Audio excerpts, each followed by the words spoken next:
ने जितनी ज़रूरत पड़ी उतना ही सेल्फ मारो, उतनी गाड़ी स्टार्ट रखो, जितना ज़्यादा से ज़्यादा डीजल पेट्रोल बचाओ। और सबसे इम्पोर्टेंट, अगर ज़्यादातर सीएनजी वाली गाड़ी है, बैटरी वाली रिक्शा है, उस चीज़ों का ज़्यादा से ज़्यादा तुम उपयोग करो, जिससे पोल्यूशन नहीं होगा, लोगों को तकलीफ नहीं होगी और ऑयल और डीजल और पेट्रोल बचेगा, जिसके वजह से कि देश को थोड़ा फ़ायदा होगा। जब जब देश की बात आती है तो हम, मेरे नबी पाक सल्लल्लाहु अलैहि वसल्लम फरमाते, जिस देश में रहते हो उस देश के हिब्बुल वतनी हो जाए। जितना तुम तुम्हारे धर्म से प्यार करते हो उतना देश से प्यार करो। आज देश से प्यार करने की बात आई है, इसीलिए देश के प्रधानमंत्री नरेंद्र मोदी जी ने जो कहा उसके ऊपर वो सभी लोग अमल करेंगे। महाराष्ट्र का 7.5 lakh member rickshaw, taxi, tempo, truck, trailer, हर ट्रांसपोर्टर आज से डीजल और पेट्रोल और इसके ऊपर बचाएगा, डीजल पेट्रोल बचाएगा और सरकार की और देश की मदद करेगा। मदद करना ही हमारा फ़र्ज़ है और जिसके वजह से हमारे भी 2 पैसे बचेंगे। ये फ़ायदे का सौदा, नुकसान का सौदा नहीं है।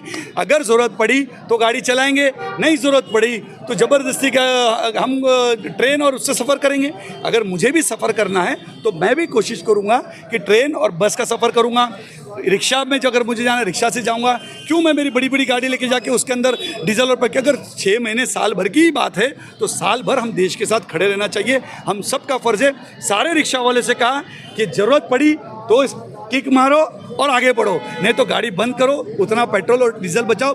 ज़्यादा से ज़्यादा सीएनजी के ऊपर तुम ध्यान दो, बॅटरी की गाडी के ऊपर ज़्यादा ध्यान दो। सीएनजीचे दर वाढलेले आहेत, आपण बोलताय एकंदरीत सीएनजीचे पण दर वाढलेले आहेत आणि परदेशी यात्रा कुठेतरी प्रधानमंत्री करतात, ते टाळावं असं एकंदरीत विरोधकांचं पण म्हणणं आहे। देखो, विरोधक को तो समझना पड़ेगा कि इसके पहले की जो सरकार थी उनके प्राइम मिनिस्टर खाली इंडिया में घूमते रहते थे और किसी से रिश्ते ही नहीं थे। देश चलता है रिश्तों से। हमारे प्रधानमंत्री नरेंद्र मोदी जी जब प्राइम मिनिस्टर बने, वो सऊदी अरब गए, दुबई गए, बहरीन गए, मस्कत गए, कुवैत गए, कतर गए, सारी कंट्री से, हर वो कंट्री से उन्होंने बातचीत की, दोस्ती की। किस लिए की? ये आज के दिन के लिए, क्योंकि आज की, कल की, आने वाली कल की जो सोचता है वो कायम और दायम रहता है। उन्होंने कल की सोची थी कि आज मेरे रिश्ते रहेंगे तो मैं मेरे देश के अंदर जो राशन जाता है, डीजल आता है, पेट्रोल जाता है, दाल जाती है, अनाज जाती है, कपड़ा जाती है, भाजी जाती है, ये सारा आवा जावक जो होता है देश प्रदेश से जब होता है तब देश चलता है। तो उन्होंने आज हमारे देश का जो बिज़नेस कम्युनिटी को जो फ़ायदा पहुंचाने का काम किया। अगर वो रिश्ते अगर सऊदी अरब से नहीं होते, वो दुबई से नहीं होते, बहरीन से नहीं होते, जब देश में जब लॉकडाउन की परिस्थिति आ गई, वॉर शुरू हो गए, तो उसके अंदर अलग अलग कंट्री से हमारी सरकार ने, देश के प्राइम मिनिस्टर ने फ़्लाइटें भेजी, सऊदी भेजी, मदीना शरीफ भेजी, जिद्दा एयरपोर्ट पे भेजी, बहरीन, दुबई। एकनाथ शिंदे ने फ्री ऑफ चार्ज में उन्होंने फ़्लाइट भेजी और इंडियंस को वहाँ बुलाया।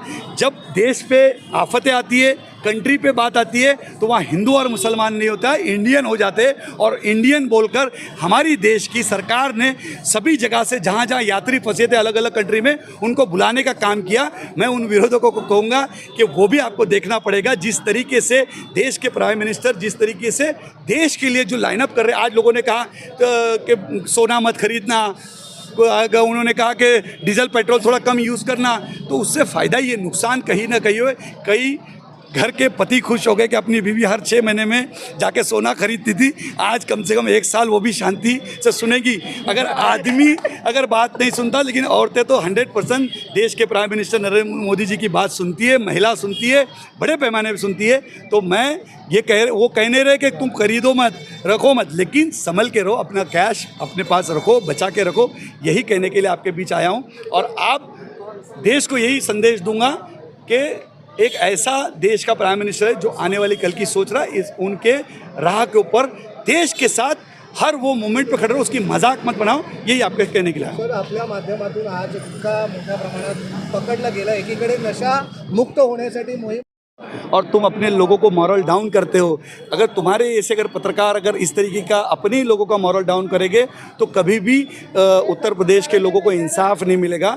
मैं तुम्हारे चैनल के माध्यम से कहूँगा कि सभी पत्रकारों ने भी इन रिक्शा चालक, टैक्सी चालक, इस गरीबों का तुमने सपोर्ट करना चाहिए, सरकार तक सही आवाज़ पहुँचाना चाहिए। तुम कहते 70 साल में बदलाव नहीं आया, मोदी जी जब से आए मैं उनके तो बहुत देश में बदलाव आया है। इसीलिए मैं कहता हूँ guide, philosopher, miracle man of the India क्या? नरेंद्र मोदी। मैं इसलिए कहता हूँ अच्छे रास्ते आ रहे, अच्छे सड़क आ रही, हाईवे रोड आ रहा है। मैं देखा जब यूपी के एक ज़माना लोग यूपी जाते थे, उत्तर प्रदेश जाते थे, तो लोगों को कई कई दिन लग जाते थे। लेकिन जब अटल बिहारी वाजपेयी जी की सरकार आई, भारतीय जनता पार्टी की सरकार आई, एक्सप्रेस हाईवे अगर किसी ने देखा तो भारतीय जनता पार्टी की सरकार में देखा गया। आज मुंबई के अंदर कोस्टल रोड आ गया, ब्रिज आ गया, मुंबई पुणे एक्सप्रेस हाईवे आ गया। अब कल मिसलिंग, मैं पुणे का रहने वाला हूँ, मुझे जाने के लिए 4 घंटा लगता था, अब मुझे जाने के लिए 1.5 घंटा लग रहा है। तो कहीं ना कहीं सरकार में बदलाव हुए। तो 70 साल में क्या हुआ मुझे नहीं पता है, लेकिन 70 दिनों में बदलाव तो हाजी अराफत शेख लाएगा। और हमारा मुंबई का रिक्शा चालक और टैक्सी चालक 100% फर्राटेदार मराठी बोलेगा। हाजी भाई आगे बढ़ो, हम तुम्हारे साथ हैं। हाजी भाई आगे बढ़ो, हम तुम्हारे साथ हैं। एकंदरीत ज्या प्रकारे आपण आता सांगितलं स्टेजवरनं, ओला उबेर आणि रॅपिडोचे जे लोक आहेत, जे चालक मालक आहेत, तेही आपल्याशी जुळलेले असतील, वाहतूकशी जुळलेले असतील, अन्यथा त्यांच्यावर पण उपासमारीची वेळ येईल जर अशा प्रकारे त्यांचे घर उद्ध्वस्त होतील, काय वाटतं? देखिए कैसा है, पिछले 15 सालों में ओला और उबेर के कभी भी मैंने मेंबरशिप लिया नहीं, ना लूँगा, क्योंकि मुझे पता था ये एक ना एक दिन ये प्रॉब्लम आएगा ही। क्योंकि जो रिक्शा चालक और टैक्सी चालकों को सरकार ने परवाना दिया है, परमिट दिया है, बैच दिया है, लाइसेंस दिया है, इसका मतलब इस रिक्शा चालक और इस टैक्सी चालक की सरकार के पास जानकारी है, पुलिस के पास जानकारी है, आरटीओ के पास जानकारी है। अगर मेरा रिक्शा चालक और टैक्सी चालक पनवेल क्रॉस करता है, खपोली क्रॉस करता है, तो तुरंत ट्रैफिक वाला रुका देगा, ये भाई कहाँ जा रहा है, तेरी हद यहाँ तक है, इसके आगे तू जा नहीं सकता। अगर कोई महिला, कोई बच्ची ओला और उबेर में बैठ गई और उसने लेके चले गया यूपी के दिशा में लेके चले गया, केरला के दिशा में लेके चले गया, अदर स्टेट में लेके चले गया, हमारे पास कोई भी जानकारी नहीं होगी। कोई आतंकवादी उसमें बैठ के चला गया, हमारे पास उसकी कोई जानकारी नहीं है, ना पुलिस के पास जानकारी है, ना सरकार के पास जानकारी है। ये कौन है, कहाँ है, ये कहाँ की कंपनी है, ये देश की कंपनी है या देश के बाहर की कंपनियां हैं, तो उसकी जानकारी कहीं पे भी किसी के पास नहीं है। और हमारा जो यहाँ का स्थानिक ओला और उबेर वाला, वो पैसे कमाने की चक्कर में ऑनलाइन ऐप, और उनको भी बहुत तकलीफ है कि आज वो धंधा कर रहे लेकिन उसके दूसरे दिन उनके अकाउंट में पैसा आ रहा है। तो ऐसी कई उनकी भी तकरार है। आज उनके पास पार्किंग नहीं है, आज उनके पास गाड़ी रखने की जगह नहीं है, उनके पास स्टैंड नहीं है, आज एयरपोर्ट पर डायरेक्ट घुस जाते, टर्मिनल पे डायरेक्ट घुस जाते। तो ये टैक्सी वाला, रिक्शा वाला करेगा क्या? हमको क्या झक मारने के लिए परमिट दिया है, लाइसेंस दिया है, बैच दिया है? सरकार ने जब हमको दिया है तो हमको फैसिलिटी होनी चाहिए, हमको सुविधा होनी चाहिए। हमारा टैक्सी वाला, रिक्शा वाला इधर 40 साल 50 साल मेहनत कर रहा है, और उसके ऊपर अगर ये कोई आके बाहर का आदमी अगर हम पे थोपा जाएगा तो महाराष्ट्र बर्दाश्त नहीं करेगा, नव भारतीय शिव वाहतूक संगठन बर्दाश्त नहीं करेगी। हम सरकार के पुकारेंगे, ज़रूरत पड़ी अगर ये नहीं हुआ। कल पालक मंत्री ने बात की, आशीष शेलार जी ने, महाराष्ट्र के मुख्यमंत्री देवेंद्र जी से हमने बात की, और तुरंत ट्रांसपोर्ट मंत्री प्रताप सरनाइक ने एक फरमान निकाला, कल ही का लेटर है, जीआर आया है, और वो लेटर में कहा कि इन सारी कंपनी की जांच लो, इन मोटरसाइकिल वाली की जांच लो, उस मोटरसाइकिल पे कौन आ रहा है और हमारा रिक्शा वाले का धंधा क्यों ले जा रहा है, वो टैक्सी वाले का धंधा, ये ओला उबेर क्यों ले जा रहे, उनका धंधा नहीं होना चाहिए। और उनकी सब लोगों को बंद करने के लिए उन्होंने FIR दाखिल करने के लिए, गुनाह दाखिल करने के लिए कहा। तो मैं उन ओला और उबेर वाले से कहूँगा कि आपको मालूमात नहीं थी क्या, ये टैक्सी वाले आज एक बड़ी बड़ी कंपनियां, ये कौन है, ये फॉरेनर है और हमारे देश का पैसा बाहर जा रहा है। तो कहीं ना कहीं वो जाने नहीं देंगे, देश का पैसा देश में रहेगा, और मेरा रिक्शा वाला, टैक्सी वाले को कोई तकलीफ होने मैं दूंगा नहीं।